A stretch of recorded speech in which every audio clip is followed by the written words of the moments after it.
Voici la carte militaire du 31 mars 2025 et ne manquez pas la fin de cette vidéo puisque à la fin de la carte militaire, je vais vous présenter deux nouvelles armes russes.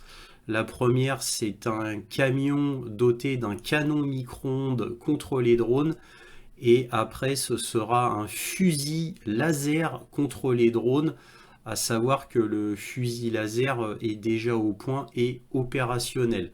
Bref, donc commençons avec la carte militaire et nous allons commencer par un rectificatif car la semaine dernière je vous avais parlé de la base d'Engels qui avait été touchée par des drones ukrainiens et je vous avais dit qu'un dépôt de carburant de kérosène avait été touché et au final après analyse les blogueurs ont bien regardé les photos et au final c'était un dépôt de munitions sur l'aérodrome d'Engels et apparemment le gouverneur de l'oblast de Saratov a confirmé que c'était bien un dépôt de munitions. Alors évidemment, c'est plus gênant qu'un simple dépôt de kérosène qui a explosé. Voilà, donc ça, ce rectificatif était à faire. Alors comme d'habitude, on va commencer par le sud, donc dans l'oblast de Kherson, il ne s'est rien passé de spécifique, bien que les Ukrainiens parlent toujours hein, d'une future attaque des Russes sur la ville de Kherson, hein, qui représente tout ça, ici, là.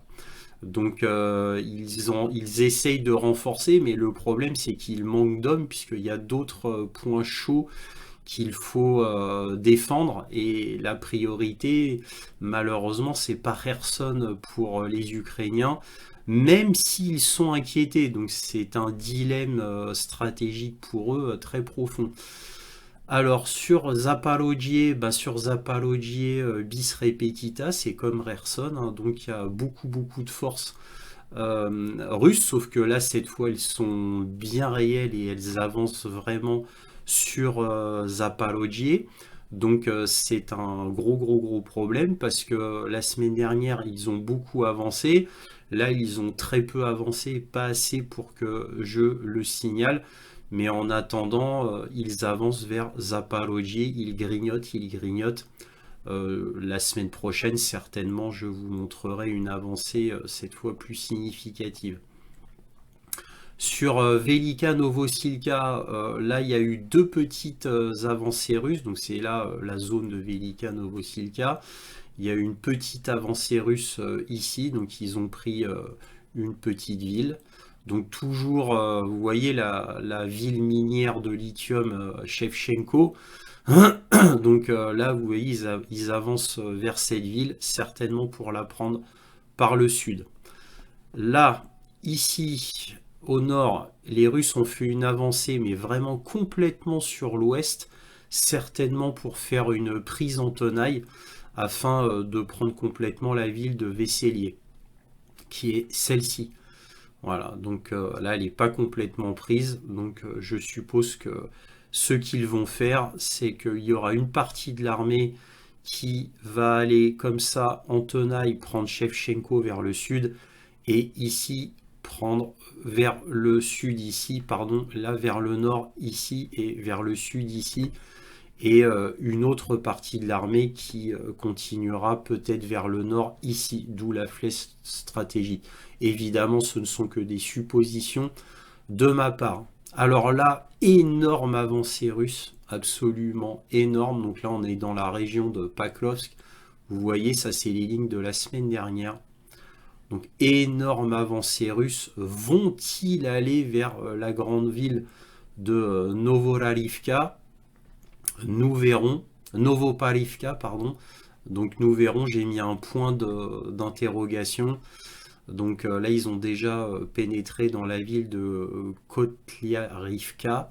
Peut-être iront-ils jusque-là. Donc au-delà de l'oblast de Donetsk et aller dans l'oblast de Dnipropetrovsk. Parce que là, c'est l'oblast de Dnipropetrovsk. Là, ici, plus au sud, c'est l'oblast de Zaporozhye. Voilà, bon. Nous verrons bien. Dans tous les cas, là, c'est une avancée vraiment importante. Par contre, sur Paklovsk même, pas d'avancée, pas de reculade. Alors évidemment, comme je vous le répète à chaque fois, la ligne de front, elle est fluide, hein, ça évolue en permanence, hein, c'est jamais statique, mais bon, à quelques centaines de mètres près, ça n'a pas changé, c'est à peu près la même chose. Là, il y a eu une avancée russe aussi importante sur la région de Toretsk, hein, comme vous pouvez le voir, là, il y a une avancée vraiment importante, donc deux villes ont été prises, ils avancent par là. Mais d'après ce que j'ai compris, il y a une prise en tenaille qui est en train d'être faite. C'est-à-dire il y a un chaudron qui est en train d'être créé par les Russes afin de prendre en tenaille les forces ukrainiennes ici. Et ensuite de faire une ligne de front toute simple comme cela. C'est comme ça que je comprends ce qu'il se passe. Par contre, sur Toretsk même, aucun changement. Les Russes ont beaucoup de mal hein, parce que ils n'ont pas repris les Russes encore ce qu'avaient pris les Ukrainiens la semaine dernière. Donc les Russes n'ont pas repris ce petit bout là, ce petit triangle. Ils avaient repris celui du nord, mais ils n'ont toujours pas repris celui du sud. Certainement samedi prochain, ils l'auront repris. Ça bataille très fort. N'oublions pas que les points chauds où ils lancent le plus de troupes, comme d'habitude, hein, c'est Paklovsk, Toretsk, Chassivyar, Kupiansk et Kursk. Bah oui, ça combat toujours sur Kursk, mais bon, ça a beaucoup diminué. Alors, vu qu'on parle de Kursk, une information très intéressante, beaucoup de forces de Kursk ont été détachées pour renforcer Paklovsk, Toretsk et Chassivyar, et pas Kupiansk. Et j'insiste, pas Kupiansk. Donc c'est pour vous dire à quel point Paklovsk, Toretsk et Chassivyar est important pour Kiev. Comme ils savent que Kursk c'est terminé, donc ils ont mis des forces ici. Mais attention, ils n'ont pas pris toutes les forces de Kursk. Je ne peux pas vous dire le pourcentage, je ne sais pas, mais il y a des blogueurs russes importants qui disent que voilà, il y a une partie des forces de Kursk qui ont été envoyées sur Paklovsk, Toretsk et Chassivyar pour renforcer ce front-là. Évidemment, ça ne servira strictement à rien. Mais c'est comme ça, sur Siversk, rien. Par contre, dans la zone de Krasny Liman, les Russes ont fait une avancée importante, très importante même. Vous voyez, ils ont bien avancé. Alors, c'est un peu en race campagne, vous allez me dire. Mais là, ils vont vers cette petite ville-là, hein. Donc, je suppose qu'ils vont faire un nettoyage peut-être vers le nord, c'est-à-dire comme ça. Parce que le but, c'est évidemment de reprendre l'oblast complet de Donetsk. Donc, je pense que les forces russes iront vers le nord et peut-être fondront sur le nord de Slaviansk. Nous verrons bien. Pour l'instant, il est trop tôt pour le dire. Alors là, par contre, les Ukrainiens ont fait fort. Parce que là, c'est les Ukrainiens qui ont fait une belle avancée. Et là, c'est assez rare pour le mentionner. Je me souviens pas même depuis plus d'un an qu'ils aient fait une telle avancée. Donc l'avancée est très importante là, ukrainienne. Ils ont mis un grand coup ici, donc certainement parce que c'était un maillon faible. Donc là, bien joué côté ukrainien, mais maintenant, voilà, c'est comme d'habitude, hein, vont-ils tenir les positions? Vont-ils garder cette tendance et s'emparer de cette ville-là qui est juste à côté? Nous verrons bien. Donc ça va être la grande question la semaine prochaine, s'ils ont réussi à conserver cet enfoncement. Mais en tout cas, là, c'est bien joué côté ukrainien parce que c'est une avancée importante ukrainienne ici. Nous verrons s'ils tiennent. Sur Kupiansk vers le nord, il ne s'est rien passé. Les Russes, par contre, consolident beaucoup. En fait, si vous voulez, ils ont avancé sur toute cette zone-là, les Russes. C'est ce que j'ai lu. C'est un consensus, hein. Tout le monde est d'accord, hein. Ils ont avancé. J'ai pas augmenté les lignes de front vers l'ouest, quoi. J'ai pas déplacé la ligne de front vers l'ouest parce qu'ils ont augmenté sur un petit, ils ont avancé, pardon, vers l'ouest sur une grande longueur, grande distance, mais c'est trop peu pour que je le note. Donc bon, moi je fais pas par quelques centaines de mètres, hein. Bon, sauf si vraiment c'est une zone urbaine très très importante du style Tchassiviar, Paklovsk ou Toretsk, hein. Mais à part ces exceptions-là, sur des grandes lignes de front, je note pas ce genre de choses. Alors, pareil, sur le front Lipsy-Vovchansk, les Russes auraient avancé sur Vovchansk de manière notable, mais c'est pas confirmé. Alors, comme c'est pas vraiment confirmé, j'ai un petit peu des rapports contradictoires. Je ne le note pas, on verra la semaine prochaine. Alors maintenant sur Kursk. Alors sur Kursk, les Russes ont fait des avancées très très importantes et en fait ils ont même fait carrément des avancées en Ukraine, dans l'oblast de Soumy. Alors là c'est la frontière russo-ukrainienne. Ce que vous voyez là c'est la frontière russo-ukrainienne. Vous voyez? Donc Russie-Ukraine. Donc là, ce que vous voyez en pointillé, c'est la ligne de front de la semaine dernière. Vous voyez, c'est la ligne de front de la semaine dernière. Donc les Russes sont avancés de tout ça. Donc ici, ici, ici. L'avancée est énorme. Donc non seulement ils ont repris 95% de ce qu'ils avaient pris de Kursk, que ce que les Ukrainiens avaient pris, donc les Russes, eux, ont repris. Et maintenant, bah, ils sont carrément en Ukraine, là. Ils se dirigent vers la grande ville de Soumy. Alors maintenant, les symboles bleus que vous voyez ici, c'est ce qui reste des zones, des zones où les Ukrainiens ont encore le contrôle. En Russie, vous voyez, ça c'est les zones bleues, c'est ce que contrôlent les Ukrainiens encore en Russie. Donc vous voyez, ça se réduit beaucoup. Donc ils n'ont plus que cette poche-là, les Ukrainiens, là, à Kursk, et cette poche-là, qui est un peu plus importante, toujours à Kursk. Voilà. Donc les Russes, eux, privilégient le côté nord, parce que vous voyez l'énorme avancée qu'ils ont faite. Donc ils vont balayer les Ukrainiens par le nord et ensuite ils iront vers le sud comme ça. Donc on peut dire que Kursk c'est fini pour Kursk. Par contre les combats sont pas finis vers le nord, hein, bien entendu. Alors comme je vous l'ai dit, des forces ont été prises de Kursk pour être envoyées sur les points chauds que je vous ai déjà nommés. Et ils ont fait quand même avec une certaine force, ils ont fait, ça c'était la semaine dernière, hein, ça n'a pas vraiment bougé, ils ont fait une avancée en territoire russe ici, les Ukrainiens. Donc ça c'est les Ukrainiens. Donc ça n'a pas beaucoup changé par rapport à la semaine dernière. Par contre, d'après ce que j'ai compris, ils ont consolidé ici. Donc les Russes n'ont pas pu les chasser rapidement. Donc là, ils ont vraiment pris position. Bon, ce sera confirmé la semaine prochaine, mais là, ils ont vraiment pris position à Belgorod.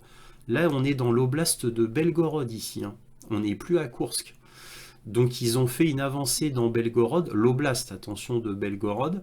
Là, la semaine dernière, ils avaient fait une avancée ici, les Ukrainiens, mais ils se sont fait chasser. Ils se sont fait chasser. Là, c'est une ligne rouge parce que c'est les Russes. Ils se sont fait chasser. Par contre, ils auraient consolidé ici, donc dans l'oblast de Belgorod. Voilà. Ouais, comme ça, vous voyez mieux. Donc, la ville de Belgorod est là. Et là, c'est l'oblast de Belgorod. Voilà. Donc, ça, c'est ce que vous pouvez dire sur la carte militaire. Donc là, au niveau Kursk, on peut dire que c'est fini, mais ils tentent quand même, hein, des petites avancées comme ça, là où c'est le plus faible. C'est ridicule, bien entendu, ça n'a aucun sens. Mais ils font quand même parce que ça permet de montrer, surtout à Trump, que l'Ukraine, bon, en a encore dans le ventre et peut encore se battre. Voilà, comme je vous le dis depuis 2 ans et demi, parce que depuis 2 ans et demi, ils ne font que ce genre de choses, ça n'a aucun sens militaire, puisque là c'est pareil, leur petite avancée ici, bon, ça n'a pas de sens, bien entendu, parce que ils vont être détruits, bien évidemment. Mais bon, ils font ça quand même. Voilà, ils le font à Kursk, quoi, à Belgorod, pardon. Ils le font ici, dans l'oblast de Lugansk. Aucun intérêt, mais c'est comme ça. Bref, voilà ce qu'on pouvait dire sur la carte militaire. On va passer à l'armement maintenant. Alors on va commencer avec un article de UAS Vision qui est un site ukrainien militaire et qui nous parle du nouveau camion micro-ondes russe pour détruire les drones. Alors voilà le camion. Donc bon bah d'après ce qui est dit, les spécifications annoncées du Ranets étaient quasiment identiques à celles du nouveau canon à micro-ondes. Ce complexe, bon c'est traduit de l'ukrainien au français, hein. Bon, pesant 5 tonnes, était censé atteindre les systèmes électroniques ennemis dans un rayon de 10 km et offrir une capacité défensive allant jusqu'à 60 degrés verticalement et 360 degrés horizontalement.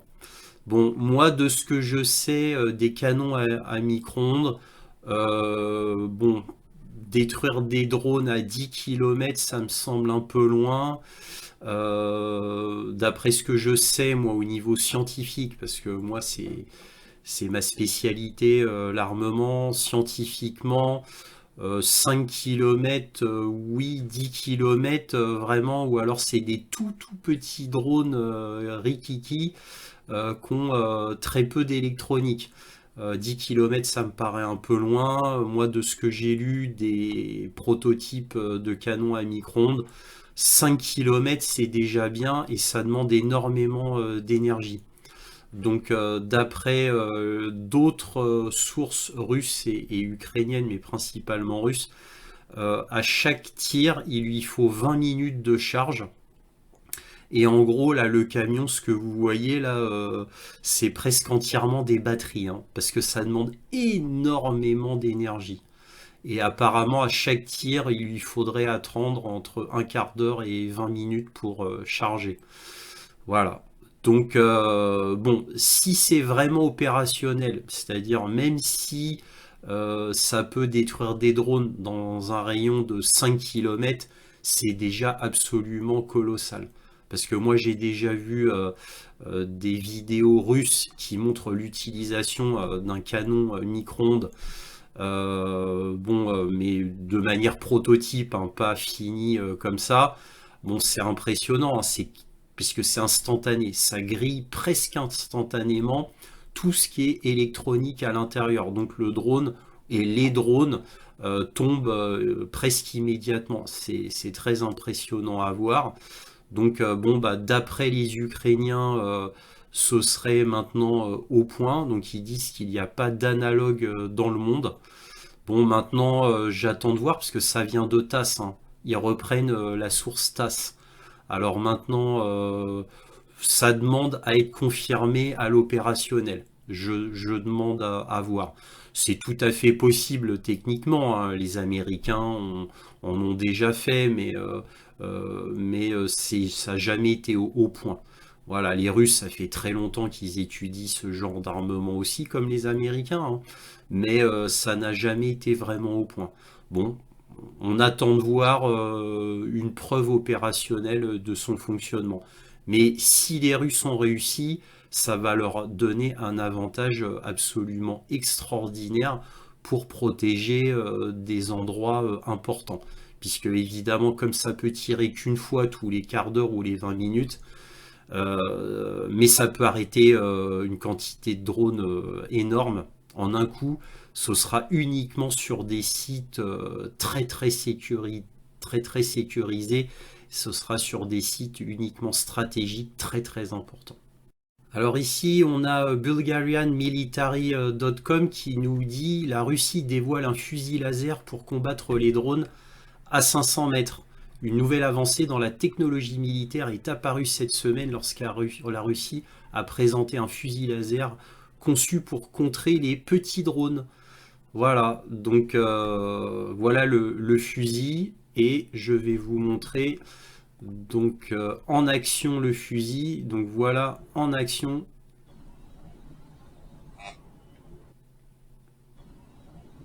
Allez, une deuxième fois, voilà.